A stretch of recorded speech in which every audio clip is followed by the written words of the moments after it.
Yo, what's up, guys? So, I'm back with the video, of course. This is not going to be a trade recap. I'm going to be talking about how I blew the last eval, like the one that I mentioned on the last video, and how I blew it. And I didn't blow it because of my trading, I blew it because of psychological reasons. But I was working on a new eval as I blew it, and it took about 2 weeks to pass it, as you could see. I framed the motherfucker. I did pass it. And it honestly sucked that I blew the last eval because I was so close on passing the motherfucker too. And what happened was I couldn't take a loss. And it started with greed too. Like I went up to $2,600 in profit. But the only thing about it is I didn't actually exit the trade. I was trying to actually get to the last 3K. And next thing I know, I'm $1,700 in fucking drawdown. It was one of the most demotivating things. And the difference from this eval to the last is I followed my rules. Now, I did break one rule. I will say that. The only con is that I broke the rule, but the pro is that I did have risk management. And it was one of the last trades that had me pass the eval. It was trading before high impact news. I traded before ISM, which I made that rule because out of my experience of back testing, I noticed that with ISM specifically, there's times where it spiked and there's times where it didn't. But with this one, it went with my pre-market plan bias. It was an A+ setup. It was about 15 to 30 minutes before, and I did tell myself that 5 to 10 minutes before release, no matter where price is, I will break even. No matter where price is. And I might add that exception to the rule, like all those criterias need filled. But I'm not gonna lie, I did not de-risk. I risk normally.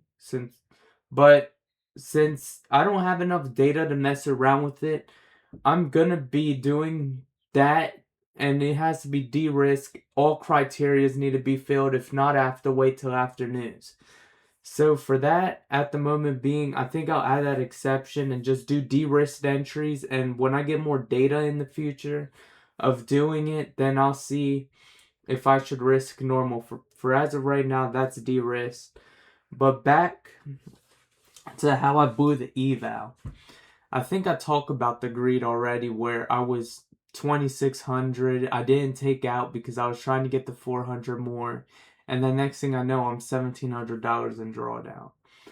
And it was a bad feeling, honestly. It did not feel great. It felt terrible because I was so close. And I didn't even follow a draw liquidity. I just went for profits. Like, fuck the draw liquidity. I just went straight for the profits. And that's not good in trading. And it was a lot of mixtures of shit, too. Like,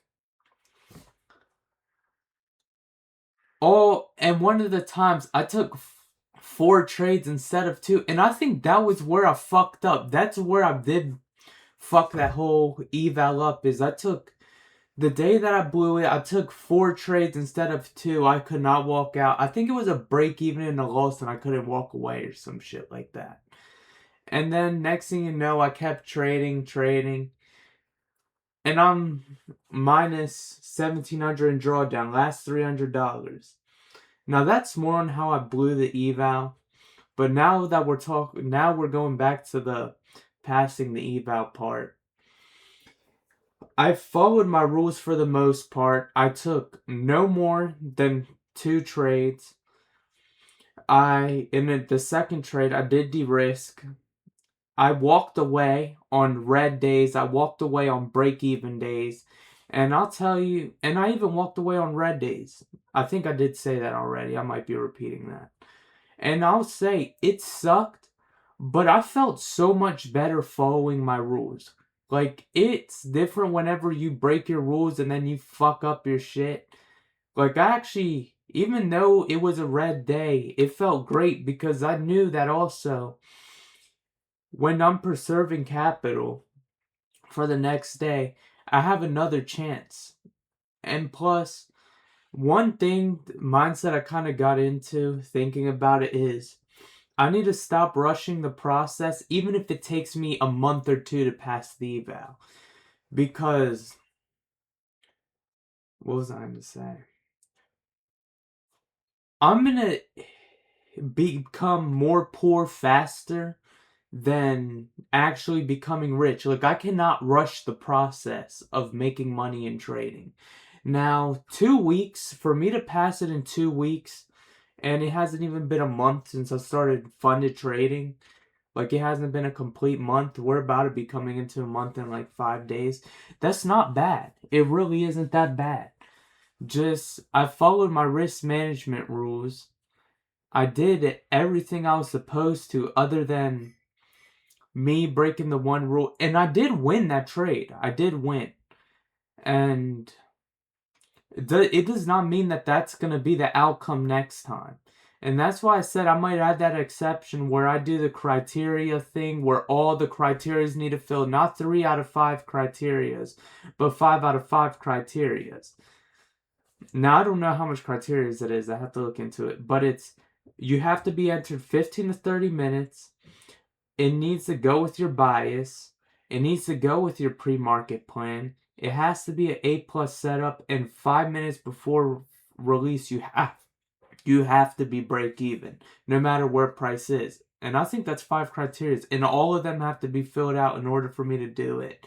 And for as of right now, it has to be de-risked entries. I cannot go full risk, but maybe in the future I might go full risk when I get more data of it, because out of my, like I said, on my experience back testing, it was kind of iffy. Like, it would be fine, but then also there was times where there was some spikes into it, and that's just how news is. There's times where it's not going to be reactive, and there's times where it is. Like, there's some news where it's more common for it to react than not be reactive. I think ISM, out of my back testing data, it's more of, it doesn't do it very often, but it happens frequently, I guess I should say. For me, enough for me to put down that fucking rule. That's for sure. Now, FOMC or any speeches in the afternoon, I'm definitely not trading. Now, that, I don't even open the charts because usually market chops around during FOMC. Now, that is not acceptable. That's for, I'm speaking for 10 a.m. news like ISM in that sense. But honestly, I think it was great that I passed the eval, but I'm going to show like the P&L and all that and some of the trades I took. So I will be right back in a sec when have all that on my screen. Alright, I'm back now. And I also forgot to mention too, after that little incident, I wrote down my rules that I need to follow on a notebook paper, and I have to actually execute them because obviously there needs to be structure of some sort. And you cannot just have some rules in your head and expect to follow them. I feel like you should write it down, read it before market open, before you even open the charts. Like, I read it before I even open the chart. So I already read it, and I need to execute it. But here's my P&L throughout the whole time that I did trade this. You might have seen the reflection already on the, when I showed you the frame, because I did notice on the camera looking over here that it did reflect. But as you can see, I had about the same amount of, actually, well, these two were break evens, so I can't even say too much about it. But my wins were bigger than my losses, and that's one thing. Now this, it's because I did lose first trade. I took a de-risk next, and then I walked away. What matters is I walked away, but I did want to mention that I did end up in deep drawdown twice, and I came back from it. Like, I'm pretty sure I was like $1,300 in drawdown, and I was on like the last 700 or some shit like that, and then I think it was this losses, and then I came back, had a 3-day win streak, then I took this L, which pretty much ate this. I broke even twice. Well, this one, the 30th, I took a loss and I won, so pretty much it was break even on the day. It was just a small loss. And then Wednesday, I had a good day, and yesterday, as you can see, I had a good day. And I took screenshots of my trades because if you want to see them too. But this was throughout the time, and one thing you'll notice, this was when I blew the last eval. I took one de-risked entry, took the L. One thing you'll notice is I took 1 or 2 trades. Like, I didn't take any more than what I was supposed to. Like, if I took a loss or break even, or if the day was red, I walked away. And it is honestly crazy that you feel like you go into survival mode every time, but when you break your rules, it's like a different type of dopamine rush, because in the end of the day, it's like a dopamine rush. It feels great whenever you follow your rules. Now, I just kind of screenshot this because if you wanted to see the trades, you kind of can see the pattern of it.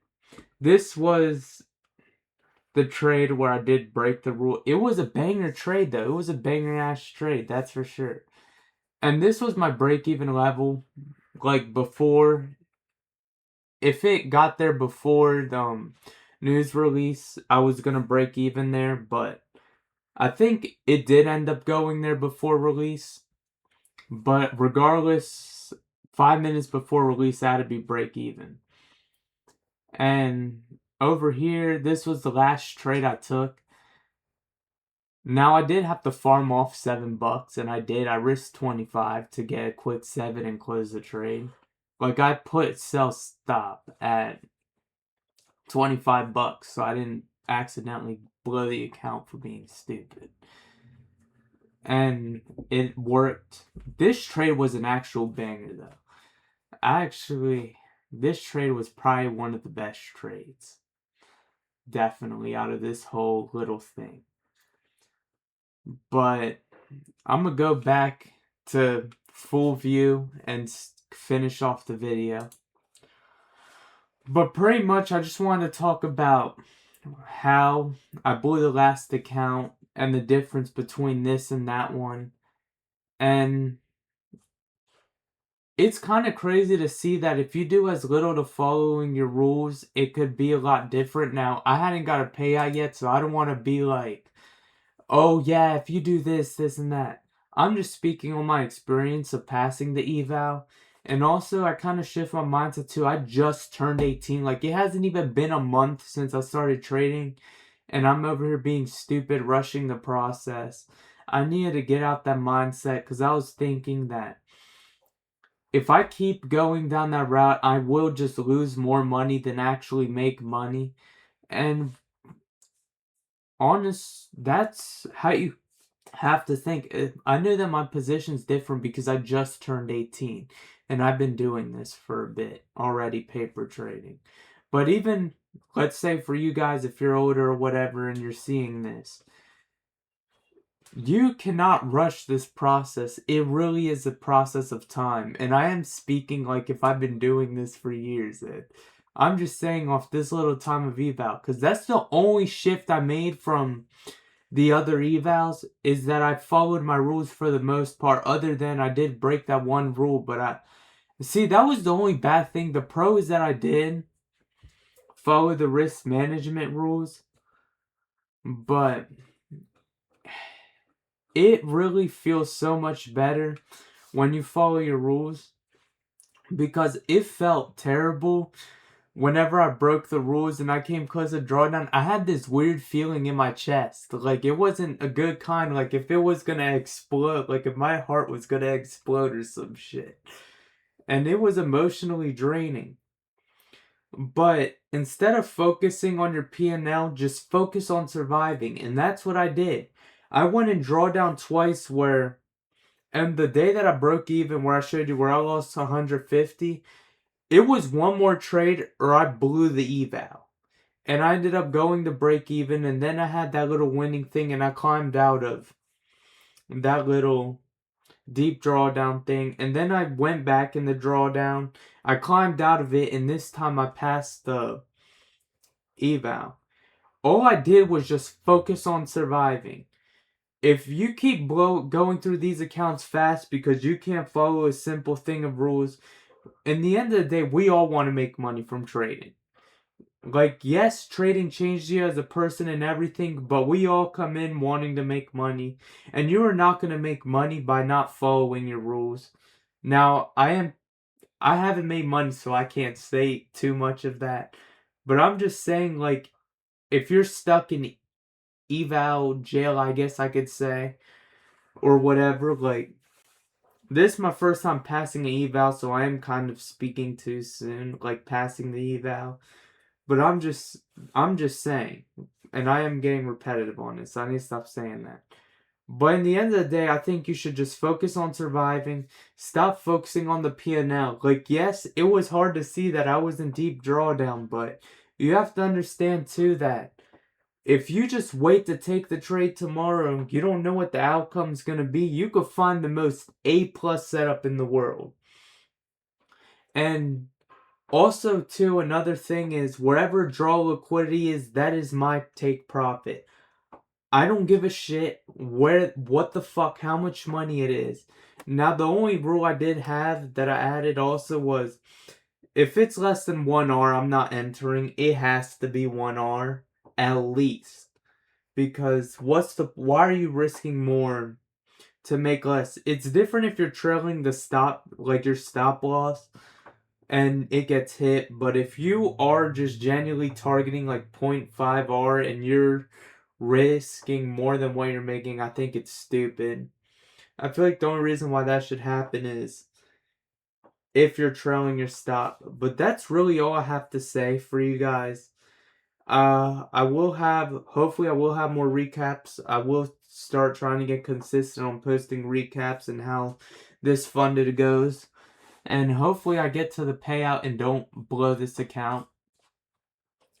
But I was plotting this video too. Like, when I blew that eval, I was kind of thinking, I'm going to pass this eval. Well, I'm going to follow my rules, of course. See what that brings. Because I was still going to make a video even if I failed. Because I already made this account last.